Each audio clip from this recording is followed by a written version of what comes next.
qayb ugu horeeyna wali ku guda jirno ee xafladeena oo bilaaw ay noo tahay markaan waxaynu xigi doono oo halkaan inagu soo jeedin doono muxaadaro Sheekh Ibrahim Xaaji Aadan. Alhamdulillahi rabbil alamin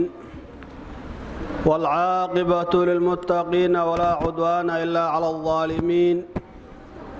wa ashhadu an la ilaha illa Allah wahdahu la sharika lah وأشهد أن محمدًا عبد الله ورسوله وصفيه وخليله بلغ الرسالة وأدى الأمانة وجاهد في الله حق جهاده حتى أتاه اليقين أما بعد قال الله تبارك وتعالى هذا بيان للناس وهدى وموعظة للمتقين صدق الله العظيم. أولا إلهي سبحانه وتعالى ينم حد لنينا الله صنصو وافجيي محلكا خير كبادان أو إلهي كلامك سلو كريالاي أو إلهي سبحانه وتعالى oo lagu husay waxay kamid tahay maxaafisha ama mawaadida oo Ilaahay subhanahu wa ta'ala uu karaal yahay ay kamid tahay. Allah subhanahu wa ta'ala kalaamkiisa in la maamuuso oo la koryeelo waxa Ilaahay subhanahu wa ta'ala uu karaal yahay waay. marka Allah subhanahu wa ta'ala ayaa ku mahadsan Allah soomaatan soo waafajiyay inaan ku kulugno beedkan Ilaahay subhanahu wa ta'ala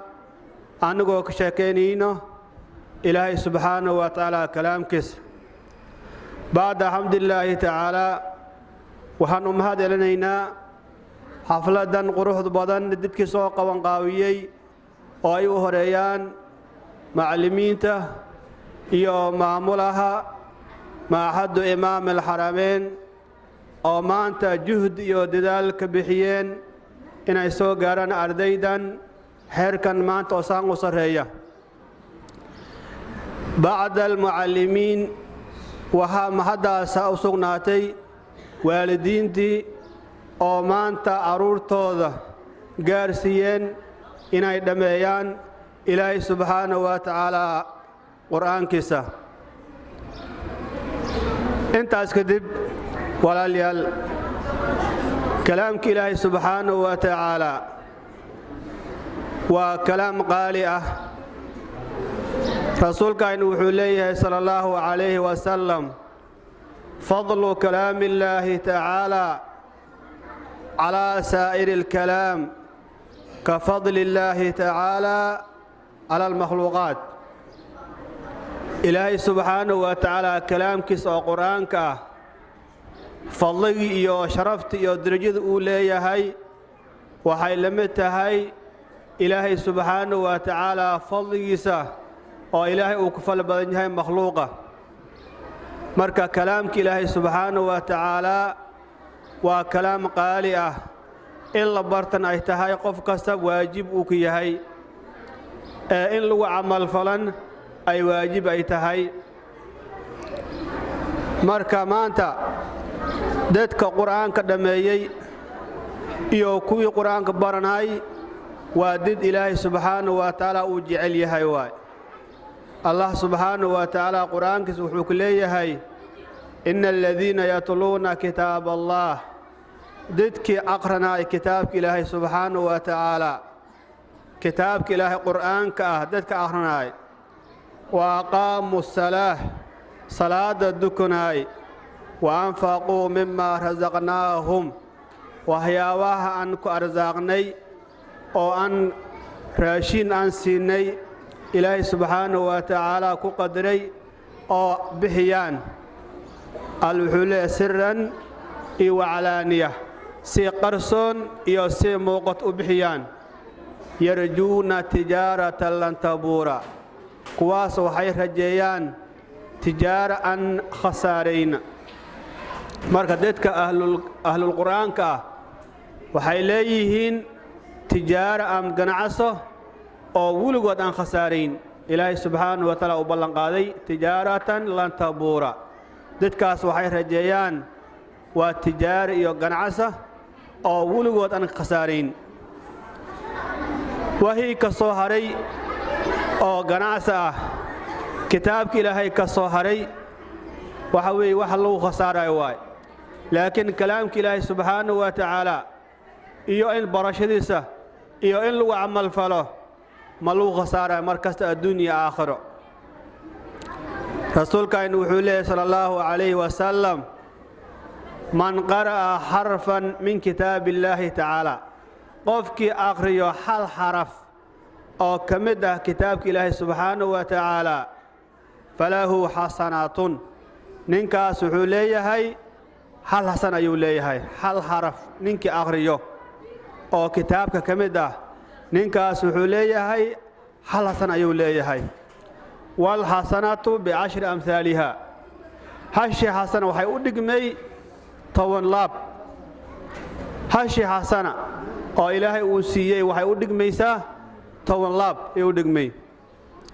markaas annagu wuxuu leeyahay sallallahu alayhi wasallam walaakin laa aqulu alif laam miim xarfun nawu wuxuu leeyahay sallallahu alayhi wasallam ani ma dhahay alif laam miim dhammaanteeda hal xaraf waay laakiin alifun xarfun alifta alif laam miim ku jirta waa hal xaraf waay haddii uu ku dhawaaqo qofkii wuxuu leeyahay 10 xasanaatin walaamun xarfun laamka alif laam miim ku jira wuxuu leeyahay sigin waa xaraf waay qofka oo ku dhawaaqo wuxuu leeyahay 10 xasano wa miimun xarfun miimkaasin waa xaraf waay qofkii ku dhawaaqo wuxuu leeyahay sigin 10 xasano ayuu leeyahay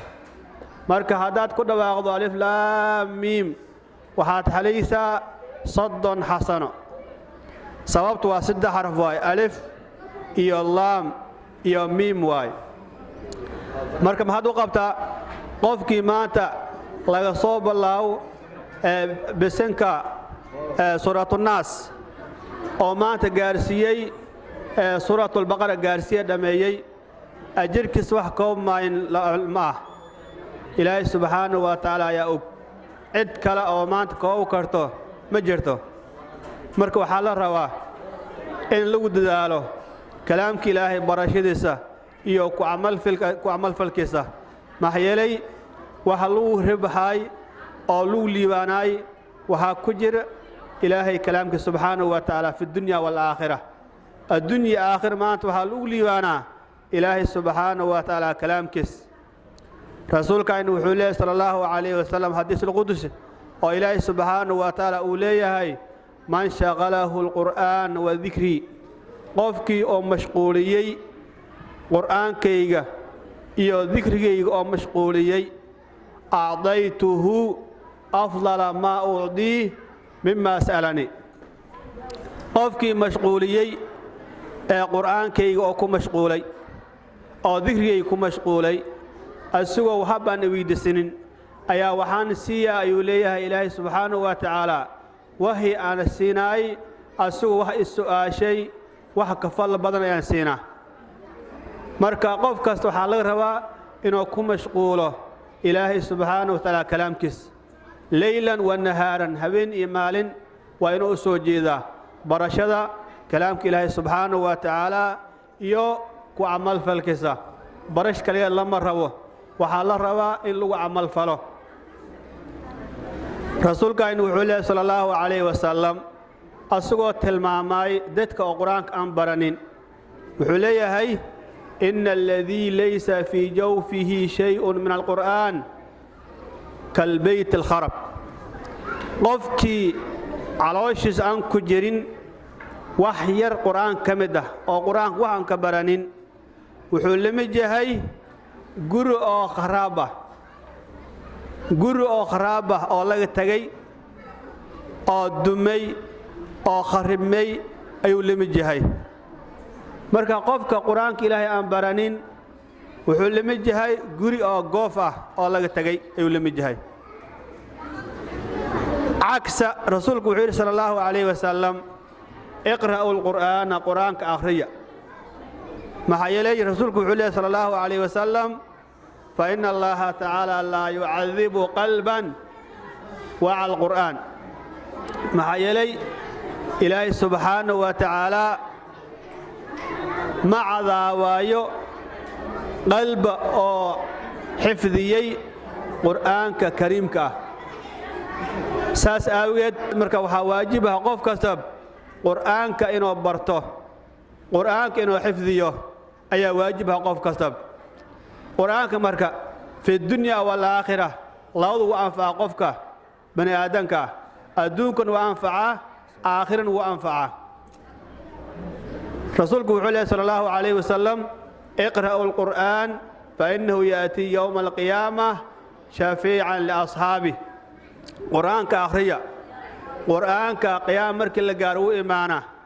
أسوأ الشفاعي أصحاب تس مركا قرآن كأخرين تسا وهالو قارا الدنيا آخره مركا أدونك أدجوكتو وكو أنفعه آخرين هدادكو عمل فشو أسوأ شفيعة أو كشفاعي إيمانه حديث كلوها رسولك صلى الله عليه وسلم قفك قرآن كبرته أو قرآن كعمل فلو من قرأ القرآن وعمل به قفك قرآن كبرته أو كعمل فلو رسولك صلى الله عليه وسلم ألبس والده تاجا يوم القيامة والدك سبحان الله لبسه قيام مركي لقاره ضب أيولو لبسه ضوءه أحسن من ضوء الشمس ضوء كاس افتينكس وحو قرح بدن يحي قرح افتين كذا افتينك قرح بدن يحي فما ظنكم بالذي عمل به مركز النبي صلى الله عليه وسلم هدي قفك او قرانك اخريي قرانك او عمل فلي والدكيس هدي او ضوب oo qurux badan loo labiso qiyaamaanteeda maxaad u malaysaa marka qofkii quraanka bartay oo quraanku amal falay maxaad u malaysaa waa ilaahay tookii uu leeyahay subhanahu wa ta'ala Allahu a'lam ilaahay ogaal badan marka quraankan marka ilaahay uu noo sheegay waa bayaan waa cadeen waa wuxuu kala cadeynaa been al-haq wal baadil haq iyo baadilka qofka oo baadilka rabo